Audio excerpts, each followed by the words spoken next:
ഉസ്താദ്, എൻ്റെ ചോദ്യം വസ്വാസിനെ പറ്റിയാണ്. എന്താണ് വസ്വാസ് വരാനുള്ള കാരണം? അത് വന്നാൽ തന്നെ എങ്ങനെയാണ് അത് മാറ്റിയെടുക്കുക എന്നോട് പറഞ്ഞാൽ വളരെ ഉപകാരമായിരുന്നു. മൈക്കിടുന്നു. അസ്സലാമു അലൈക്കും. വഅലൈക്കും അസ്സലാം. വസ്വാസ് യഥാർത്ഥത്തിൽ നല്ലവരായ ആളുകൾ, സൂക്ഷ്മതയുള്ള ആളുകൾ അവരെ വഴി തെറ്റിക്കാൻ ഇബ്ലീസ് ശൈത്താന്മാർ ഉപയോഗിക്കുന്ന ഒരു വഴിയാണ്. തീരെ എന്തും വരട്ടെ വരുന്നോടത്ത് കാണാന്ന് പറയുന്ന ഒരു സൂക്ഷ്മത ഇല്ലാത്ത ആളുകൾക്ക് അങ്ങനെ വിശ്വാസം വരുന്നില്ല. കാരണം എന്താ? ഇബ്ലീസ് നമ്മളെ വഴിവേപ്പിക്കാൻ പല മാർഗം നോക്കും. അതിൽപ്പെട്ട ഒന്നാമത്തെ മാർഗം നമ്മളെ കാഫറാക്കാൻ ശ്രമിക്കുകയാണ് ചെയ്യുക. അവിടെ അവൻ പരാജയപ്പെട്ട് നമ്മൾ എന്തായാലും മോമിനായി എന്ന് വന്നാൽ രണ്ടാമത് മുബുത്തദിയാക്കാൻ വേണ്ടിയിട്ട് ശ്രമിക്കും. അവർക്ക് ഒരുപാട് വിഷയം മനസ്സിലാക്കേണ്ടതാണ്, ഇപ്പൊ പറയാൻ സമയമില്ല. മുബുത്തദിയാക്കാൻ വേണ്ടിയിട്ട് പരമാവധി ശ്രമിക്കും. ആ ശ്രമത്തിൽ അവൻ പരാജയപ്പെട്ടാൽ മൂന്നാമത് അവര് നമ്മളെ തമ്മാടികളും ഫാസിഖുകളുമാക്കാൻ വേണ്ടി ശ്രമിക്കും. അങ്ങനെ ആളുകൾ ഇങ്ങനെ തെറ്റുകുറ്റങ്ങളിൽ മുഴുകുക, അതിനു വേണ്ടിയിട്ട് പ്രേരിപ്പിച്ചുകൊണ്ട് അതിനും സാധ്യമല്ല. ഇവനെ കാഫറാക്കാനും കഴിയില്ല, മുബത്തദിയാക്കാനും കഴിയില്ല. തെറ്റുകുറ്റങ്ങളിൽ വല്ലാതെ കൊണ്ടുപോയിട്ട് അള്ളാഹുവിനും പരലോകത്തിനും വിശ്വാസം ഇല്ലാതാക്കാൻ കഴിയില്ല. അവൻ നല്ല സൂക്ഷ്മ ജീവിതത്തിന്റെ ആളാണ്. എന്നാൽ പിന്നെ അവരെ ഫിത്നയാക്കാൻ വേണ്ടിയിട്ട്, അവരുടെ ഇബാദത്ത് നിഷ്ഫലമാക്കാൻ വേണ്ടിയിട്ട് ഇബ്ലീസ് ശ്രമിക്കുന്ന മൂന്നാമത്തെ മാർഗമാണ്. അതായത് കുഫ്രിയത്ത്, ബിദ്അത്ത്, ഫിസ്ഖ് മൂന്നും കഴിഞ്ഞാൽ പിന്നെ നാലാമത് അവൻ ഉപയോഗിക്കുന്ന മാർഗമാണ് വസ്വാസ്. വസ്വാസ് ഈ ശൈത്താനാണ് നമ്മളിൽ ഉണ്ടാക്കുന്നത്. നമ്മൾ വുളൂ ചെയ്തത്, നിയ്യത്ത് ചെയ്തത് ശരിയായിട്ടില്ല എന്ന് തോന്നുക, അല്ലെങ്കിൽ മുഖം കഴുകിയത് ശരിയായിട്ടില്ല തോന്നുക, അങ്ങനെ കുറെ വട്ടം കഴുകുക തന്നെ പിന്നെയും കഴുകുക തന്നെ പിന്നെ അങ്ങനെ 3 വട്ടത്തിന്റെ അപ്പുറം പോയാൽ കറാത്തായി. 4ാമത്തെ വട്ടം കഴിയുമ്പോൾ കറാത്തായി. അത് തന്നെ മുസബ്ബലായി ഉതുകൊടുക്കാൻ വേണ്ടിയിട്ട് വഖഫ് ചെയ്തതോ മുസബ്ബലായതോ ഉള്ളതാണെങ്കിൽ ഹറാമായി. അങ്ങനെ നമ്മളെ അറിയാതെ ഈ ഹറാമുക്ക് കൊണ്ടുപോയി ചടിക്കുക. തെറ്റില് നമ്മളെ പെടുത്താൻ കഴിയൂല. നല്ല അപ്പാവനെ തഖ്വയിലൂടെ ആ ശരിയായിട്ടില്ല തോന്നിച്ചിട്ട് നമ്മളെ കൊണ്ടുപോയിട്ട് കറാത്ത് കൂടെ കൊണ്ടുപോയിട്ട് അവസാനം ഹറാമ് കൊണ്ടുപോയി ചാടിക്കുക. അതിനുള്ള വഴി. അതുപോലെ തന്നെ നിസ്കരിക്കാൻ നിൽക്കുമ്പോൾ ഉസല്ലി നിയ്യത്ത് ശരിയായിട്ടില്ല തോന്നി, അങ്ങനെ ഒരുപാട് ഖൈർ നമുക്ക് മുടക്കുക. അതുപോലെ തന്നെ ഫാത്തിഹയില് ഇജാക്ക അവസാനം പറഞ്ഞിട്ട് അറബി അല്ല മലയാളം അല്ലാത്ത എന്തോ ഒരു ഭാഷയാക്കിയിട്ട് മാറ്റുക. അങ്ങനെ നമ്മളെ ഓത്ത് സഹിയാകാതെ ആക്കുക. അതിലൂടെ നമ്മളെ നിസ്കാരം കേടെടുത്തുക. ഇങ്ങനെ നമ്മൾ ചെയ്യുന്ന നല്ല കാര്യങ്ങൾ നമ്മൾ അറിയാതെ നല്ലത് ചെയ്യാണെന്നുള്ള ധാരണയിൽ നമ്മളെ തെറ്റിലേക്ക് കൊണ്ടുപോയി ചാടിക്കാൻ ഇബ്ലീസുലൈൻ ചെയ്യുന്ന, നമ്മളെ കൊണ്ട് കളിപ്പിക്കുന്ന കുരങ്ങ് കളിയാണ് യഥാർത്ഥത്തിൽ ഈ വസ്വാസ്. അതൊരിക്കലും തഖ്വയുടെ ഭാഗമല്ല, മറിച്ച് തഖ്വയുള്ള ആളുകളെ വഴിതെറ്റിക്കാൻ വേണ്ടി ഇബ്ലീസ് ഉപയോഗിച്ച ഒരു കുറുക്ക് വഴിയാണ്. അതിൽ നമ്മൾ കുടുങ്ങാൻ പാടില്ല. അത് വന്നാൽ അഊദു ബില്ലാഹി മിനശ് ശൈത്വാനിർ റജീം എന്ന് ചൊല്ലി വലത് ഭാഗത്തേക്ക് തുപ്പുക എന്ന് പറഞ്ഞാൽ നമ്മൾ തുപ്പല് പുറത്തു വന്നോളണമെന്നില്ല, ഒരു വെറുപ്പ് പ്രകടിപ്പിക്കുന്ന രീതിയിൽ എന്നിങ്ങനെ തുപ്പ. അതിൽ തുപ്പല് പോയിക്കൊള്ളണമെന്നൊന്നുമില്ല. അതുകൊണ്ടല്ലേ നമ്മൾ എന്തെങ്കിലും കാര്യം വെറുക്കപ്പെടുന്ന ഒരു കാര്യം കാണുമ്പോൾ അറിയാം, അതിലിപ്പോ തുപ്പലൊന്നും ഉണ്ടാവില്ല. ആ തുപ്പ് തന്നെ ഇതിനെ വെറുപ്പ് പ്രകടിപ്പിക്കാന്ന്. ഈ നിലക്ക് അഊദു ബില്ലാഹി മിനശ് ശൈത്വാനിർ റജീം അവര് ദിക്റാണ്, നിസ്കാരത്തിലും പറയുന്നോണ്ട് കേടില്ല. ഫാത്തിഹന്റെ ഇടയിലാവുമ്പോൾ ഫാത്തിഹന്റെ വാലാത്ത് മുറിയുന്നുള്ളൂ. അതേസമയത്ത് ഒരു ദിക്റാണ്, നിസ്കാരത്തിലും അല്ലാത്തപ്പോഴൊക്കെ ചെയ്യാൻ പറ്റുന്ന അഊദു ബില്ലാഹി മിനശ് ശൈത്വാനിർ റജീം എന്ന് പറഞ്ഞിട്ട് ഇടത് വശത്തേക്ക് 3 പ്രാവശ്യം ഇങ്ങനെ തുപ്പല് പുറത്തു വന്നോളന്നില്ല, ഈ വെറുപ്പ് പ്രകടിപ്പിക്കുന്ന രീതിയിൽ. അങ്ങനെ വരുമ്പോൾ ഈ വസ്വാസ് പോയിക്കൊള്ളൂ. അതുപോലെ നിസ്കാരത്തിന്റെ തുടക്കത്തിലാകുമ്പോൾ റബ്ബി അഊദു ബിക മിൻ ഹമസാത്തി ശയാത്തീൻ വഅഊദു ബിക റബ്ബി അൻ യഹ്ദുറൂൻ എന്ന് 3 പ്രാവശ്യം ആവർത്തിച്ച് ചെല്ലിൽ അത് പ്രത്യേകം സുന്നത്തുണ്ട്. ഇങ്ങനെയുള്ള വസ്വാസ് ഒഴിവായി കിട്ടാൻ ഒരുപാട്. ഇങ്ങനെ അള്ളാഹുവിനോട് കാവല് തേടുക. ഒരു കാര്യം നമ്മൾ മനസ്സിലാക്കുക, ഇത് ശൈത്താൻ നമ്മളെ കളിപ്പിക്കുകയാണെന്നും ഇത് തഖ്വയുടെ ഭാഗമല്ല എന്നും നമ്മളെ വഴി തെറ്റിച്ച് നമ്മളെ ഇബാദത്ത് കേടുവരുത്താൻ വേണ്ടി ഇബ്ലീസ് ചെയ്യിക്കുകയാണ് എന്നുള്ള ബോധം നമ്മളിൽ ഉണ്ടായാൽ തന്നെ, അതായത് വീട്ടുകാര് ഉണർന്നിരിക്കുന്നു എന്ന് മനസ്സിലായാൽ കള്ളൻ കയറാത്തതുപോലെ നമ്മളെ വഴിവേപ്പിക്കാൻ വരുന്ന കള്ളനാണ് ഈ ശൈത്താൻ. അവിടെ നമ്മൾ ബോധവാന്മാരാണെന്ന് കണ്ടാൽ ശൈത്താന് നമ്മളടുത്തേക്ക് കയറി വരാൻ കഴിയില്ല. ഇതിനെന്താക്കുക, ചില സാധുക്കള് കുറച്ചൊക്കെ ഓതിയ മൂല്യന്മാര് വരെ ഉണ്ടത്. ഇതൊരു നല്ല കാര്യം, സൂക്ഷ്മതയാണ്, വറയാണ് എന്നൊക്കെയാണ് മനസ്സിലാക്കുന്നത്. അപ്പൊ അതുകൊണ്ട് അവരത് ഒഴിവാക്കാൻ ശ്രമിക്കുന്നില്ല. യഥാർത്ഥത്തിൽ വറ അല്ല, ഇബ്ലീസ് വഴിതെറ്റിക്കാൻ ഉപയോഗിച്ച നാലാമത്തെ അല്ലെങ്കിൽ അഞ്ചാമത്തെ മാർഗത്തിലൂടെ നമ്മളെ വഴി തെറ്റിക്കുകയാണ്, നമ്മൾ അറിയാതെ ശൈത്താന്റെ കെണിയിൽ കുടുങ്ങിയിരിക്കുന്നു എന്ന് മനസ്സിലാക്കുക. അതിൽ നിന്ന് ഒഴിവായി കിട്ടാൻ വേണ്ടി അള്ളാഹുവിനോട് ശൈത്താന്റെ ശരണം തൊട്ട് കാവല് തേടുക. എന്നിട്ട് നമ്മളൊരു ഉറപ്പിൽ അതാണ് ശരിയായിട്ടുണ്ട് എന്നുള്ള നിലക്കാണ് ചെയ്യുക, ആവർത്തിക്കാതിരിക്കുക. അങ്ങനെ കുറച്ച് ചെയ്യുമ്പോൾ ശൈത്താൻ നമ്മൾ ബോധവാന്മാരാണെന്ന് മനസ്സിലാവുകയും ഈ ദിക്ർ ചെല്ലുകയും ചെയ്യുമ്പോൾ അള്ളാഹു തആല ഇബ്ലീസിന്റെ ശർറിനെ നമുക്ക് ഒഴിവാക്കി തരും. ഏതായാലും അത്തരം വസ്വാസുകളിൽ മുന്നോട്ട് പോകാൻ പാടില്ല. അത് നമ്മളെ ദീനിനെ തന്നെ നശിപ്പിക്കാനുള്ള ഇബ്ലീസിന്റെ കുറുക്ക് വഴിയാവുന്നു. ഓക്കെ, സംശയം. ഇപ്പൊ ഒരാള് ചെറിയ വസ്വാസുള്ള ഒരാളാണ്, അപ്പൊ അദ്ദേഹത്തിന് ഈ മൂത്രം വെച്ച് കഴിഞ്ഞിട്ട് പിന്നെ ഒഴിവെടുക്കാൻ നോക്കുമ്പോൾ ചെറിയൊരു വസ്വാസം ഉണ്ട്. അപ്പൊ ആ സമയത്ത് ഇങ്ങനെ മൂത്രം വരുന്നുണ്ടോ ഇല്ല ചെറിയ വസ്വാസം. അപ്പൊ രണ്ടുപേരും സംശയിച്ച് നോക്കും ഇല്ല, അതിലെന്ത് ചെയ്യണോ? അദ്ദേഹം കുറച്ച് വെള്ളം അവിടെ കുടഞ്ഞാൽ, ആ വസ്വാസം മാറാൻ വേണ്ടി വെള്ളം കുടഞ്ഞാൽ അതുകൊണ്ട് വിഷയമാകുമോ, അല്ലെങ്കിൽ അദ്ദേഹം അത് ഉറപ്പിക്കണോ എന്ന് വിശദീകരിച്ചുള്ള പേരായിരുന്നു. ഓക്കെ, അസ്സലാമു അലൈക്കും വറഹ്മത്തുള്ളാഹി വബറകാതുഹു.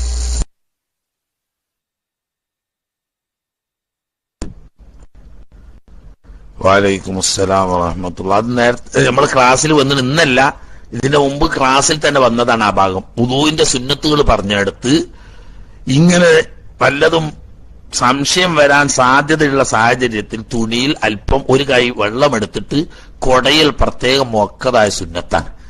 ബഹുമാനപ്പെട്ട ജിബ്രീൽ അലൈഹിസ്സലാം തങ്ങള് ഇഖ്റ ഓതിക്കൊടുത്ത് താഴെ നബി സല്ലല്ലാഹു അലൈഹി വസല്ലം തങ്ങൾ താഴെ എത്തിയപ്പോ ജിബ്രീൽ അലൈഹിസ്സലാം അവിടെ വന്നിട്ട് ജറകടിച്ച് വെള്ളം പുറത്തെടുത്തു.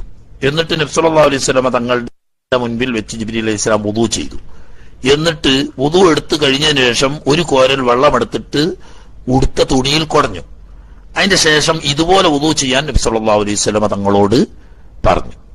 അങ്ങനെ നബി സല്ലല്ലാഹു അലൈഹി വസല്ലം തങ്ങളും വുദൂ എടുത്തു കഴിഞ്ഞതിന് ശേഷം ഒരു കോരൽ വെള്ളമെടുത്ത് തുണിയിൽ കുടഞ്ഞു. ഇതുകൊണ്ട് വസ്ത്രത്തിൽ അല്പം വെള്ളമെടുത്ത് കൊടയിൽ പ്രത്യേകം സുന്നത്താകുന്നു. എന്തിനാന്ന് വെച്ചാൽ ഈ ജാതി വസ്വാസുകൾ വരാതിരിക്കാൻ വേണ്ടിയിട്ട്. ഓക്കെ, അപ്പൊ അത് സുന്നത്തായ ഒരു കാര്യമാണ്, അങ്ങനെ ചെയ്യട്ടെ. അസ്സലാമു അലൈക്കും. എന്റെ ചോദ്യം ഫിഖ് സംബന്ധമായ ചോദ്യമാണെന്ന് തോന്നുന്നില്ല. എന്റെ ഒരു സുഹൃത്തിന്റെ കാര്യത്തെ കുറിച്ചാണ്. എന്റെ സുഹൃത്തിന് വേണ്ടി അദ്ദേഹത്തിന് ചോദിക്കാൻ കുറച്ച് പ്രയാസമുള്ളതുകൊണ്ടാണ്. അദ്ദേഹം നിയ്യത്തൊക്കെ ചെയ്യുമ്പോൾ, ഇപ്പൊ വുദൂ ചെയ്യുമ്പോൾ ഒരു 4-5 പ്രാവശ്യം ആദ്യം നിയ്യത്ത് ചെയ്യും.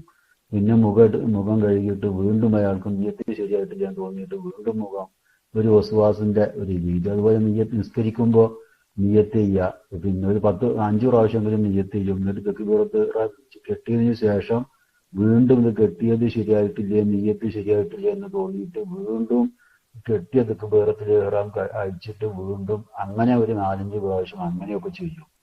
എന്നാലും അയാൾ നിസ്കരിക്കുമ്പോൾ ഒരു എന്തോ അയാൾക്ക് തന്നെ ഒരു കോൺഫിഡൻസ് ഇല്ലാത്തതുപോലെയുള്ള ഒരു നിസ്കാരമാണെന്ന് അദ്ദേഹം എന്നോട് പറഞ്ഞതുകൊണ്ട് അങ്ങനെ ചോദിക്കുകയാണ്. അപ്പൊ അതിന് എന്താണ് അതിന്റെ മാർഗം, അതിന്റെ രക്ഷപ്പെടാനുള്ള മാർഗം?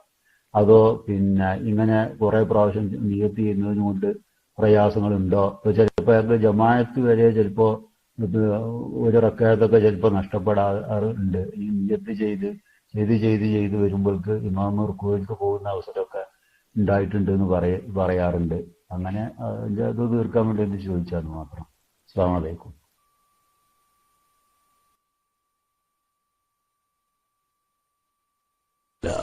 വലൈക്കും അസ്സലാം. അദ്ദേഹം വലിയൊരു രോഗത്തിന്റെ തുടക്കത്തിലാണ്, മാനസിക രോഗമാണ്. അല്ലാഹു സുബ്ഹാനഹു വ തആല ശിഫയാക്കി കൊടുക്കുമാറാകട്ടെ എന്ന് നമുക്ക് ആത്മാർത്ഥമായി ദുആ ചെയ്യാം. സമയം നഷ്ടപ്പെടുത്താതെ ഒരു നല്ല ഡോക്ടറെ സമീപിച്ച് കൗൺസിലിംഗ് നടത്തി അതിന് വേണ്ട പ്രതിവിധി നേടൽ നിർബന്ധമായിരിക്കുന്നു. കുറച്ചിങ്ങോട്ട് നീട്ടിയിട്ടാൽ അയാൾക്ക് ഒരുപാട് ഹൈറുകൾ തടഞ്ഞുപോയി അവസാനം അയാളൊരു മാനസിക രോഗിയായി മാറും. അല്ലാഹു സുബ്ഹാനഹു വ തആല സലാമത്താക്കി കൊടുക്കട്ടെ എന്ന് ദുആ ചെയ്യുക. കാരണം കൗൺസിലിങ്ങിലൂടെ നമ്മളെ ഡോക്ടർ കീശേരി ഇവിടുന്ന് ഇത് 2 രൂപ മുടക്കാതെ ഇവിടുന്ന് വിളിച്ചുകാണ്ട് സാറേ ഞാൻ അതിനെ ചെയ്യണമെന്ന് ചോദിച്ചിട്ട് കാര്യമില്ല. നേരത്തെ നാട്ടിലുള്ള സമയത്ത് ഡോക്ടറെ വിളിച്ച് ഒരു അപ്പോയിന്റ്മെന്റ് വാങ്ങി അദ്ദേഹം തരുന്ന സമയത്ത് പോയി കൃത്യമായി ശരിക്കും കൗൺസിലിംഗ് നടത്തി അദ്ദേഹം നിർദ്ദേശിക്കുന്ന രീതിയിൽ കുറെ ദിവസം പ്രാക്ടീസ് ചെയ്ത് ഈ രോഗം മാറ്റിയെടുക്കേണ്ടതാണ്. ഇതൊരിക്കലും തഖ്വയുമായി ബന്ധപ്പെട്ടതോ ഈ വറഅ് എന്ന് പറയുന്ന ഭക്തി സൂക്ഷ്മതയുമായി ബന്ധപ്പെട്ടതോ അല്ല.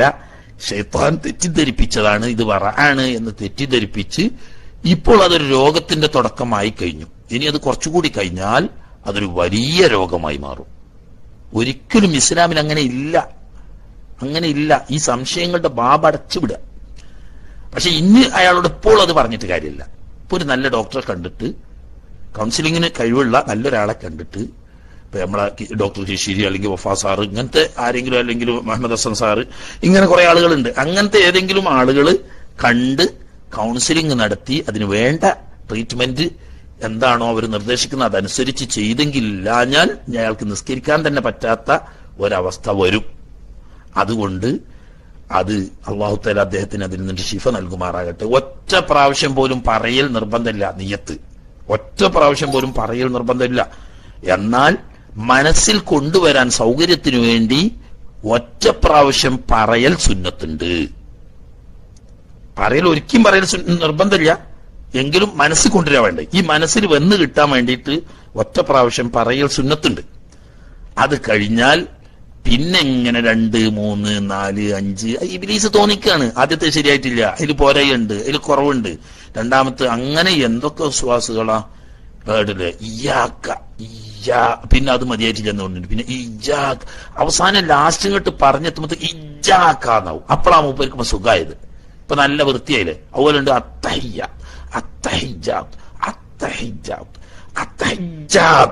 അപ്പൊ തൃപ്തിയായി മൂപ്പർക്ക്. ഈ കോലത്തില് മനുഷ്യനെ ആണും പെണ്ണും കെടുത്തുന്ന ഇബ്ലീസ്, ആ ഇബ്ലീസിന് ഷെറ് കുടുങ്ങിപ്പോകുക ചില സാധുക്കൾ. അതുകൊണ്ട് അതിലേക്ക് പോകാതിരിക്കാൻ അതിനുള്ള മാർഗം ഇതാണ്. നല്ല വിദഗ്ധരായ ഇത്തരം കൗൺസിലിംഗ് അറിയുന്ന കുറച്ച് ഈമാനും തഖ്വയുള്ള ആളുകൾ പലരും ഉണ്ട്. അവരുടെ അടുത്തൊന്നും പോകണ്ട.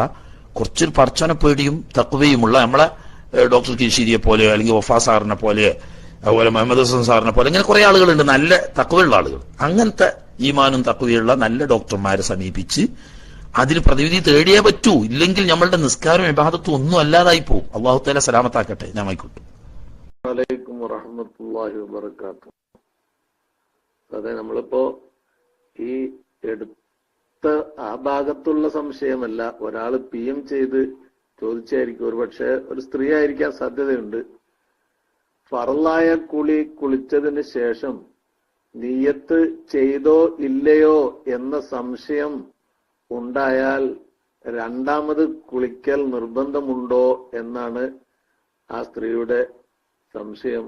അതുകൊണ്ട് ഉസ്താദ് അത് മറുപടി പറയുകയാണെങ്കിൽ പലർക്കും ചിലപ്പോ ഈ സംശയം ഉണ്ടാവാ.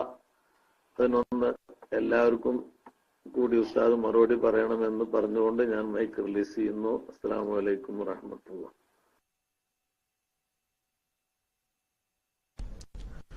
വലൈക്കും അസ്സലാം വറഹ്മത്തുള്ളാഹി. ഫർളായ കുളിച്ചു നിയ്യത്ത് ചെയ്തിട്ടുണ്ടാവും എന്ന ധാരണയിൽ തന്നെയാണ് മിക്കവാറും നിയ്യത്ത് ചെയ്യൽ. എപ്പോഴും നിയ്യത്ത് ചെയ്യുന്നവർക്ക് ആ നിയ്യത്ത് ഉണ്ടാവും. ഏതായാലും കുളിയൊക്കെ കഴിഞ്ഞ് പിന്നെ ഒരു സംശയം, ഞാൻ നിയ്യത്ത് ചെയ്തിരുന്നോ ഇല്ലേ, ആ സംശയത്തിന് പ്രസക്തിയില്ല. അതിനു വേണ്ടി രണ്ടാമത് കുളിക്കാൻ പോകണ്ട. നേരത്തെ കുളി സഹിയായിരിക്കുന്നു. ഇത് ഇങ്ങനെ തന്നെ നിർബന്ധമായിട്ട് അംഗീകരിച്ചോളണം. സൂക്ഷ്മതക്ക് വേണ്ടി ഒന്നും കൂടിയാണ് നിയ്യത്ത് ചെയ്ത് ഉറപ്പുവരുത്തിയാണ് കുളിച്ചൂടയൻ. അത് സൂക്ഷ്മതയല്ല, അത് വസ്വാസാണ്. ഒരു ഇബാദത്ത് ചെയ്തുകൊണ്ടിരിക്കുന്നതിനിടയിൽ സംശയം വന്നാൽ ആ സംശയം തീർത്തുകൊണ്ട് ആ കർമ്മം, ആ ഇബാദത്ത് നിർവഹിക്കൽ വുജൂബാവും. നിർവഹിച്ച് കഴിഞ്ഞതിന് ശേഷം, പൂർത്തിയായി കഴിഞ്ഞതിന് ശേഷം പിന്നീട് സംശയം ഉടലെടുത്താൽ ആ സംശയം പരിഗണിക്കപ്പെടുന്നതല്ല എന്നാണ്. കാരണം എന്തുകൊണ്ട്? അത് പരിഗണിക്കപ്പെടുന്ന ഒരവസ്ഥ വന്നാൽ വസ്വാസ് എന്ന് പറയുന്ന മാനസിക രോഗം തുടങ്ങുന്ന ലക്ഷണമാണത്. ഈ രോഗത്തിന്റെ പ്രധാന ചികിത്സ ആ മനസ്സിലെ തോന്നലിന് നേരെ വിപരീതം പ്രവർത്തിക്കുക എന്നതാണ്. അത് പൂർത്തിയായിട്ടില്ലാന്ന് തോന്നുന്നോ, പൂർത്തിയായിട്ടുണ്ട് എന്നാണ് ഉറപ്പിക്കുക. എന്നിട്ട് പോണേക്കാണ് പോവുക. എന്നാ പിറ്റേന്ന് ആ സംശയം വരൂല. ഇന്ന് അല്ല, ഒന്ന് ഉറപ്പായിക്കോട്ടെ എന്ന് കരുതി രണ്ടാമതും മുണ്ടും മാറ്റി കുളിക്കാൻ ഇറങ്ങി രണ്ടാമത് നിയ്യത്ത് ചെയ്താൽ ഈ നിയ്യത്ത് ചെയ്ത് കുളിച്ചു കഴിഞ്ഞതിന് ശേഷം പിന്നെ നിസ്കരിക്കാൻ നിൽക്കുമ്പോ പിന്നെയും സംശയം, അല്ലല്ല ഞാൻ ആ ചെയ്ത നിയ്യത്ത് ചെയ്തെന്ന് ഉറപ്പ്, പക്ഷെ അത് ശരിയായിരുന്നോ നിയ്യത്ത് എന്ന് പിന്നെ ഇഷ്കാലം. അവസാനം പണ്ട് ഇബ്നുൽ ഹാജർ റളിയല്ലാഹു തആല തങ്ങൾ പറഞ്ഞേക്കാവും, ഒരു ചങ്ങായിക്ക് ഈ വസ്വാസ് കൂടി കൂടി കൂടി കൂടി ഭയങ്കര പ്രശ്നമായി. പല ഉസ്താദന്മാരടുത്തും ചെന്നിട്ട് ചോദിച്ചു നോക്കി, എന്താ കാട്ടണ ഉസ്താദെ, കുളിച്ചു കഴിഞ്ഞാൽ കുളിച്ചിട്ടില്ല എന്ന് തോന്നുക, നിസ്കരിച്ചു കഴിഞ്ഞിട്ട് പിന്നെ നിസ്കരിച്ചിട്ടില്ല എന്ന് തോന്നുക, ഈ ചുല്ലും കൊണ്ട് ഞാൻ പല പ്രാവശ്യം നിസ്കരിക്കും, കുളിക്കും കുളിക്കും, എന്നാലും പിന്നെ എനിക്ക് സംശയമാണ് എന്ന് പറഞ്ഞപ്പം ഇബ്നുൽ ഹാജർ റളിയല്ലാഹു തആല തങ്ങൾ പറഞ്ഞു, ഞങ്ങൾക്ക് നിസ്കാരം ഫർള് ജഡ്ജി നിസ്കരിക്കണ്ട. ഇതങ്ങോട്ട് കേട്ട മൂപ്പര് പിന്നെ വന്നിട്ട് എല്ലാ ഉസ്താദന്മാരോടും പറഞ്ഞു, എനിക്ക് നല്ല ഫത്വ കിട്ടീന്ന്, തങ്ങൾ പറഞ്ഞത് എന്നോട് നിസ്കരിക്കണ്ട, എനിക്ക് നിസ്കാരം ഫർളില്ല എന്നാണ്. ഇതെന്തെങ്കിലും ഒന്ന് കേട്ടാ മതിയല്ലോ മൊയ്യാമാർക്ക്.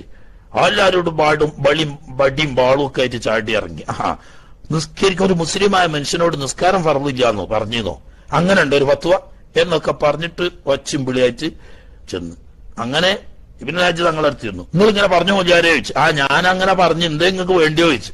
നിങ്ങളെന്താ ചെങ്ങായിമാരെ, കുളിച്ചിട്ടില്ല തോന്നുക, ഉദു എടുത്തിട്ടില്ല തോന്നുക, നിസ്കരിച്ചതിന് ശേഷം നിസ്കരിച്ചിട്ടില്ല തോന്നുക, അത് തന്നെയല്ലേ പിരാന്തുകാരാണ്. പിരാന്തുകാരാണ് നിങ്ങൾ പറഞ്ഞേക്ക് മുറിയും പൊളിയും ഉണ്ടായാലല്ല, ഇതിനാ പിരാന്ത് എന്ന് പറയുന്നത്. അയാള് ഭ്രാന്തനാണ്. ഭ്രാന്തന്മാർക്ക് നിസ്കാരം ഫർദുണ്ടോ? പ്രായപൂർത്തിയും ബുദ്ധിയുള്ളവർക്കല്ലേ നിസ്കാരം. ഇയാൾക്ക് ബുദ്ധി ഇല്ലാന്ന്, ഭ്രാന്തനാണ്, അയാൾക്ക് നിർമ്മിക്കാന്ന് പറഞ്ഞാൽ അതാണ്. ആദ്യം നിങ്ങളെ മരുന്ന് കൊടുത്ത് കണ്ട അയാൾക്ക് രോഗം മാറ്റി കൊടുക്കി, എന്നിട്ട് നിസ്കരിക്കാൻ പറയാം. ഈ രോഗത്തിലേക്ക് വഴിവെക്കുക. അപ്പൊ കഴിഞ്ഞു പോയതിനു ശേഷം പിന്നെ ഒരു സംശയം, ആ സംശയം പരിഗണിക്കേണ്ടതില്ല. ഇതിപ്പോ സംശയത്തിന്റെ അവിടെ എത്താ കൂട്ടത്തിൽ ഒരു കാര്യം ഉണർത്താ, നേരത്തെ കുളിച്ചു കഴിഞ്ഞതിന് ശേഷം പിന്നെ ഇയാൾക്ക് ഉറപ്പായി ഞാൻ നിയ്യത്ത് ചെയ്തിട്ടില്ലായിരുന്നു, എന്നാൽ അവിടെ പോയി നിയ്യത്ത് ചെയ്ത് രണ്ടാമത് കുളിക്കുക തന്നെ വേണം. അതേസമയത്ത് ഒരു സംശയ, നേരത്തെ ഞാൻ നിയ്യത്ത് ചെയ്തിരുന്നോ, ചെയ്തിട്ടുണ്ടെങ്കിൽ തന്നെ അതിപ്പോ എങ്ങനെ ഇനി എന്നൊക്കെയുള്ള സംശയമാണെങ്കിൽ ഈ സംശയത്തിന് പ്രസക്തിയില്ല. സംശയത്തിന്റെ പേരിൽ രണ്ടാമത് ആവർത്തിച്ച് ചെയ്യേണ്ടതില്ല. ഓക്കെ.